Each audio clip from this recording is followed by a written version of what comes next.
awiting ito ay behind the true story ng isang ama na iniwan ng kanyang asawa at anak.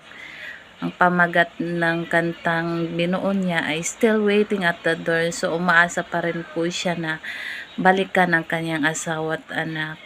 So lesson learned po, no, sa lahat po ng mga anak na katulad ko na may mga magulang pa, naway wag naman po nating kalimutan ang ating mga magulang. Pahalagan at mahalin po natin ang ating mga magulang.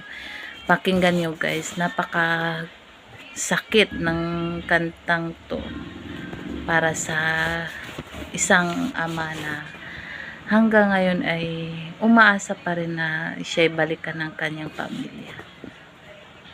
I built our home with bleeding hands, let it break with love and plans.